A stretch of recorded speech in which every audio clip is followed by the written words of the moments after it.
नमस्कार, मैं हूं मनीष अवस्थी और इंडिया न्यूज संदेश न्यूज की साझा प्रस्तुति में किस्सा कुर्सी का लेकर आज हम आ पहुंचे हैं। हमारा कारवां आ पहुंचा है सौराष्ट्र के भावनगर। जी हां, वो भावनगर जिसकी भावना और वो किसको भाव देगा, कांग्रेस को, बीजेपी को या आम आदमी को। यही भावना को टटोलने, क्योंकि आने वाले लोकसभा चुनाव में यहीं से नुमाइंदा जो बनकर जाएगा वही किस्सा कुर्सी का तय करेगा। हमारे साथ 3 खास मेहमान हैं। बीजेपी की नुमाइंदगी करने वाली डॉक्टर भारती शिरूर, कांग्रेस से जिला कांग्रेस प्रवक्ता प्रभात भाई ओझा और आम आदमी पार्टी के राजेंद्र द्विवेदी जी। तो शुरू करते हैं। सबसे पहले महिलाओं को प्रधानता देनी चाहिए। डॉक्टर भारती, आप ही से शुरू की जाए। 9 सीट थी, उसमें से 3 सीट उसने महिलाओं को दी थी और ये लोकसभा में भी मेरी पसंदगी करके उसने फिर एक बार साबित कर दिया है कि भारतीय जनता पार्टी जो है वो पूरे देश में और हमारे गुजरात में तो नरेंद्र मोदी जी ने साबित कर दिया है कि महिला सशक्तिकरण की ये प्रथम चरण है, इसलिए मेरी पसंदगी की गई है। बताना जरूरी नहीं है क्योंकि सब लोग, सारा देश जानता है कि इस देश में लोकल इंस्टीट्यूशंस जो है डेमोक्रेटिक, या तो पंचायत है या तो म्यूनिसिपैलिटी है, कॉरपोरेशन है, जहां भी है, पंचायत, ग्राम पंचायत है, वहां 1/3 सीट महिलाओं के लिए आरक्षित रखने का निर्णय राजीव गांधी ने किया था और शायद उसी वजह से भारतीबेन सियाल भावनगर जिला पंचायत की प्रमुख भी हो सकी थी। यहाँ पर सबसे ज्यादा बीजेपी का ही पैठ और बीजेपी का ही गढ़ माना जाता रहा है, इसमें आप कैसे सेंध लगाएंगे? मेरा ये मानना है, मेरे फाजिल दोस्त है यहाँ के अभी के एमपी, मगर जो भावनगर के डेवलपमेंट के लिए डिलीवर कर सकते थे वो उसने नहीं किया है। ऐसा हम लोग ही नहीं, भावनगर कॉन्स्टिट्यूएंसी के लोग भी मानते हैं। जो 2 आपके प्रतिद्वंदियों ने जो कहा, आप उससे ताल्लुक रखते हैं? देखो, ये बारी बारी सबकी बारी, आया राम गया राम। बीजेपी कांग्रेस महिला सशक्तिकरण की बात करती है। अरे आप 67 सालों तक सत्ता में रहे, एनडीए आया, यूपीए आया, कभी महिलाओं के लिए 30% रिजर्वेशन की बात की? संसद में कोई बिल पास किया? अरे नरेंद्र भाई, गुजरात में आप 15 साल से है, आपने क्यों गुजरात की असेंबली में महिलाओं के लिए 30% रिजर्वेशन का बिल पास नहीं किया? विधानसभा में हमने महिला सशक्तिकरण का बिल पास किया है, लेकिन एक राज्यपाल जो महिला है वो उस पे साइन नहीं कर रही है। मेरे ख्याल से जनता से भी बात करनी चाहिए। जी जी, आपने जो पहला क्वेश्चन पूछा उसका जवाब देना चाहिए, दूसरी ट्रैक पे नहीं जाए। उसका खुलासा जनता के सामने किया जाए कि गुजरात में महिला जो अनामत है उसमें बीजेपी ने क्या किया है, उसका खुलासा किया जाए, उसके बाद आगे दूसरा प्रश्न किया जाए। क्योंकि जी हाँ, मेरे ख्याल से यहाँ पर कुछ महिला बैठी हैं। जी, आपको लगता है जो ये आवाज उठ रही है? हाँ, भाजपा ने क्या विकास किया वो दिखाए, बोले। आप देख सकते हैं कि महिला सशक्तिकरण क्या है। आज हम सिर्फ इतने लोग हैं यहाँ पे, महिलाएं बस इतनी है, क्यों? और वो भी हम सपोर्ट जिसको कर रहे हैं, ठीक है। और प्रश्न बोलते हैं तो कहते नहीं है, और मीटिंग भरते हैं पर काम नहीं करते। जी, डॉक्टर भारती नहीं करता, ऐसा आप कैसे कह सकते हैं? बीजेपी काम नहीं करता है, आप किस तरह ऐसा कह सकते हैं? नरेंद्र मोदी जी और भारतीय जनता पार्टी ने जो काम किया है गुजरात में, देश और दुनिया में उसकी चर्चा है। भावनगर के अंदर जहां बीजेपी का गढ़ है, वहां एक ब्राह्मण लड़की के ऊपर अत्याचार हुआ है, गैंग रेप हुआ है, भाजपा ने कुछ नहीं किया। 55 लाख लेकर पुलिस अपना मुंह बंद करके बैठी है, क्या ये मोदी जवाब नहीं दे सकते? हर जगह करप्शन है, सब जवाब नहीं दे, जहाँ जाते वहाँ जवाब नहीं देते। ऑफिसर के पास जाएगा तो लांच मांगते, पैसा मांगता। मैं आम आदमी पार्टी के लोग को मैं एक क्वेश्चन पूछना चाहता हूँ कि आप दिल्ली में सरकार थी तो आप कांग्रेस के साथ क्यों गए? 67 साल से कुछ नहीं किया तो आप इसका टेको क्यों लिया? अभी तक भावनगर के लिए उम्मीदवार भी उसने नक्की नहीं किया। कांग्रेस का समर्थन मांगा ही नहीं था। 18 मुद्दों के लिए भाजपा को भी पत्र लिखा था, कांग्रेस को भी पत्र लिखा था। कांग्रेस ने एलजी को लेटर लिख के नहीं, लेकिन मांगा नहीं था, लेकिन जब दिया गया तो ले लिया ना आपने। कांग्रेस का हर हमेश ये ख्याल रहा है कि किसी भी स्टेट में अगर एडमिनिस्ट्रेशन ठीक से चले, बारी बारी इलेक्शन ना हो और लोगों को अपने चुने हुए चुनिंदे अपने उम्मीदवारों से काम कर सके, इसलिए कांग्रेस ने इश्यू बेस पे सपोर्ट दिया था। इसमें कोई दो राय नहीं है। आपकी सरकार यहाँ पर पिछले 2 टर्म से अब तीसरा टर्म मोदी साहब को मिल गया।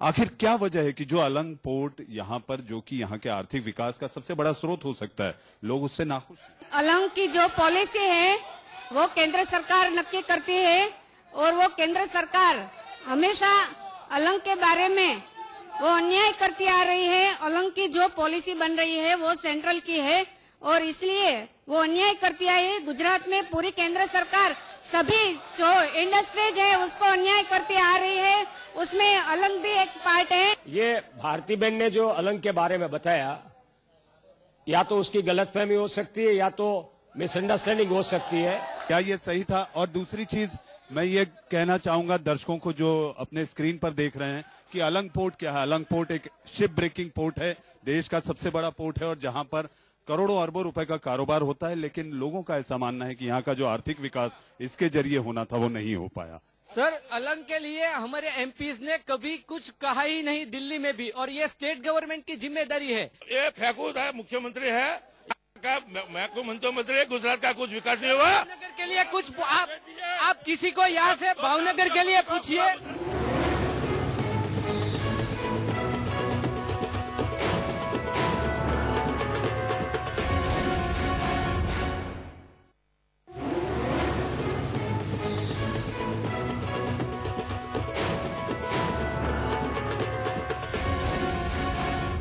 बीजेपी को क्या जरूरत पड़ी कि नुमाइंदा बदला जाए और जो यहाँ के सिटिंग नुमाइंदे थे उनसे हटाकर आपको टिकट दी जाए? हमारी गुजरात में जो काम कर रही है भारतीय जनता पार्टी नरेंद्र मोदी जी के नेतृत्व में, इसीलिए गुजरात की कोई सीट के बारे में हमें बिल्कुल अवडव नहीं है कि ये सीट पूरी जो 26 सीट है वो बीजेपी की श्योर है। इसलिए हमें कोई अवडव नहीं है कि ये बीजेपी की सीट नहीं आएगी, ऐसा कोई बात नहीं है, ऐसा बिल्कुल बात नहीं। हौसला रखना अच्छी बात है कि भाई 26 के 26 पे आप काबिज हो जाएंगे, लेकिन बादशाह तो वक्त होता है, नेता केवल गुरूर करता है। હિન્દુસ્તાનની અંદર सबसे ज्यादा वेट कहीं વધુ હોય તો ગુજરાતમાં છે। હિન્દુસ્તાનની અંદર વીજળી સરપ્લસ હોવા છતાં કઈ વધુ મહેંગી હોય તો એ ગુજરાતમાં છે। હિન્દુસ્તાનની અંદર સૌથી વધુ ગેસ મહેંગી હોય તો ગુજરાતમાં છે। તો મોદી સાહેબ કયા મોઢે કહે છે? हमारे भावनगर के अंदर 2 साल से पासपोर्ट ऑफिस बंद कर दिया है। अब हम लोग को और और ये लोग हैं बीजेपी वाले या कांग्रेस वाले, क्यों भावनगर में पासपोर्ट ऑफिस नहीं ला रहे? ये सब देश की बात कर रहे हैं, फिलहाल भावनगर के विकास की बात को कीजिए। भावनगर में आप लोगों ने क्या किया है? इतने साल से भाजपा की सरकार है, भावनगर में उसका राज है, तो भावनगर में क्या किया है? मैं 22 साल से रह रहा हूँ अभी भावनगर में, तो अभी तक 6 फीट का 6 फीट के डायमीटर की एक ड्रेनेज लाइन नहीं डाल सके ये लोग, तो और क्या कर सकेंगे? आपकी सरकार यहाँ पर रही, इतने सालों से रही, आप यहाँ के लोगों की भावनाएं नहीं समझ पाए। मैंने पहले भी बताया कि बीजेपी का जो गुजरात का जो विकास मॉडल है पूरी देश और दुनिया में चर्चा का विषय रहा है। तो भावनगर के लिए जो कुछ किया है गुजरात के लिए। भारती जी ये विकास के मॉडल की बात आप जो कर रही हैं, अगर ये विकास का मॉडल देश और दुनिया में अगर चर्चा का विषय है तो आपके मुख्यमंत्री को 2 जगह से क्यों चुनाव लड़ना पड़ रहा है? हमारे पूरे देश में अब नरेंद्र मोदी जी की चर्चा है, जो वड़ा प्रधान बन रहे हैं, हमारे एक गुजराती वड़ा प्रधान बन रहे हैं। तो गुजरात के सभी लोगों की ख्वाहिश थी कि वो गुजरात से ही पीएम का पद ले, इसीलिए उसको गुजरात से लड़ाया जा रहा है। दूसरा कोई कारण नहीं है, हमारी गुजरातियों का गौरव बढ़े इसीलिए गुजरात से लड़ाया जा रहा है। इसीलिए अडवाणी जी डरे सहमे बैठे। भाजपा वाले बौखलाओ मत, ले रहे तो उड़ जाओगे। अलंग में जाके देखो आप, 40,000 मजदूर, ना पानी, ना बिजली, ना शिक्षण, ना आरोग्य, और झुप्पड़पट्टी खोली में रहते हैं। भारती, एक और सवाल है, कल्पसर एक परियोजना थी, कल्पसर परियोजना नहीं। अक्षय भाई ने जो बताया, पूरे 67 साल से जब से भारत आजाद हुआ है तब से सबसे ज्यादा जो सरकार चली है तो वो कांग्रेस की है, यूपीए की है। फिर भी गुजरात में जो भारतीय जनता पार्टी की सरकार पिछले 12 साल से कार्य कर रही है वो कांग्रेस के और यूपीए की सरकार ने पिछले 40-50 साल से नहीं किया है। सेंट्रल सरकार ने अभी तक रेलवे लाइन, फिर गैस पाइपलाइन और पासपोर्ट ऑफिस भी अभी दे नहीं सकती है, और टीसीएस ने 800 करोड़ का टीसीएस को देने का है। भागेड़ू, एक नंबर का भागेड़ू है ये। आप वाला झूठे वादे करके दिल्ली में सरकार चला नहीं पाया, सरकार भाग गया। सिर्फ 40 दिन में घर पे भाग गया। भगोड़ा है, भगोड़ा। केंद्र सरकार कांग्रेस आप वाला क्यों पहले एमना भावनगर में उम्मीदवार डिक्लेयर करे પછી અહીંયા डिबेट માટે આવે। मुझे ऐसा लगता है कि भावनगर की जनता जो उनकी भावनाएं और आक्रोश उनके चेहरे पे दिख रहा है, वो मुझे लगता है ना तो कांग्रेस, ना बीजेपी, ना आपसे कोई उम्मीदों के साथ वो संतुष्ट दिखाई देती है। हमारे लिए तो उम्मीद है। देखो ये जो आम आदमी बैठे हैं उसका आप सवाल देखो, वो सवाल आम आदमी के लिए पूछ रहे हैं। जो बीजेपी वाले इतना चिल्ला रहे हैं, अगर ले रहे तो शांति से बैठो, हमें सुनो। किस उम्मीद की आप बात कर रहे हैं? दिल्ली में आपने जो सरकार चलाई वो पूरे 1 महीने भी नहीं चल सकी थी। भावनगर की जनता हमारे नुमाइंदे को इसलिए वोट दे कि कांग्रेस जो कहती है वो करती है और लोगों को उस पर भरोसा है।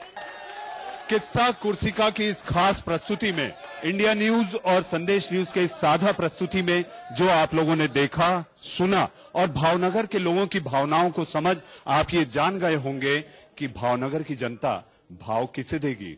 वो भाव समझने के लिए आपको 16 मई तक इंतजार करना होगा, लेकिन इतना जरूर कहा जा सकता है कि ये वो भावनगर है, ये वो भावनगर है, ये वो भावनगर है जब अखंड भारत का निर्माण हो रहा था, तब यही की पहली रियासत थी जिसने सबसे पहले सामने आकर सरदार पटेल से कहा था कि अखंड भारत में उनका योगदान सबसे पहले होना चाहिए। किस्सा कुर्सी का कारवां और भी आगे चलेगा, सौराष्ट्र के और भी शहरों में हम जाएंगे। गुजरात के 5वें सबसे बड़े शहर भावनगर से मैं मनीष अवस्थी आज का ये कारवां किस्सा कुर्सी का भावनगर का कार्यक्रम यहीं समाप्त करता हूं।